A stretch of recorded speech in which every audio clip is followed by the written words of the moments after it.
ملحمة جماهيرية ومباراة قوية وفوز عريض للمنتخب العراقي على المنتخب اليمني ب5 أهداف مقابل لا شيء. معنا اللاعب ناصر محمدو من منتخب اليمن. في البداية نقول لكم هارد لك.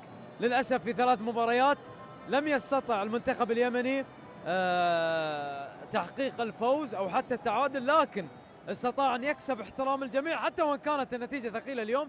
لكن في النهاية شفنا منتخب اليمن قدم كرة جميلة خلال المباريات ال3 السابقة، فنقول لكم هارد لك. أول شيء بسم الله الرحمن الرحيم، نقدم اعتذارنا للشعب اليمني وللجمهورنا. كلنا ما كنا متوقعين هذا الشيء، بس لا نكذب على أنفسنا، هذا واقعنا وهذا حالنا. خلينا نخرج عن نص الرياضة شوية.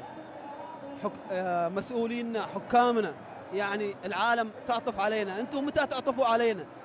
متى تشوفوا وضعنا؟ يعني متى نرجع؟ متى نحس عندنا دوري، لاعبين محترفين بأماكن بدول الخليج وبغيرها؟ يعني والله تعبنا من هذا الحال. واصل واحنا نقدم الاعتذار، صحيح نقدم الاعتذار، هذا حالنا. لاعبين لأول مرة يلعبوا بطولة، احنا ما جينا للمنافسة.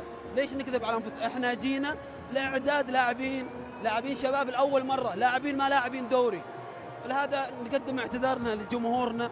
حاولنا نسعدكم، حاولنا نقدم شيء ولو بسيط لاسعادكم، بس الحمد لله هذا واقعنا وهذا حالنا.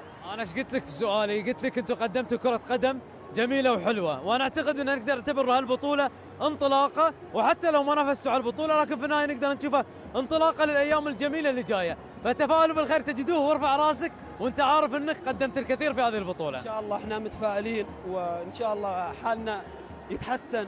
وشكرا لتعاطفكم معنا، والحمد لله قدر الله ما شاء فعل.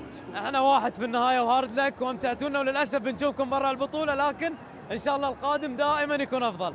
ناصر الله يعطيك العافية. الله يعافيك حبيبي. اشوف ابتسامتك. الله يحفظك. بس خلاص حبيبي يعطيك العافية، الله يحفظك. مثل ما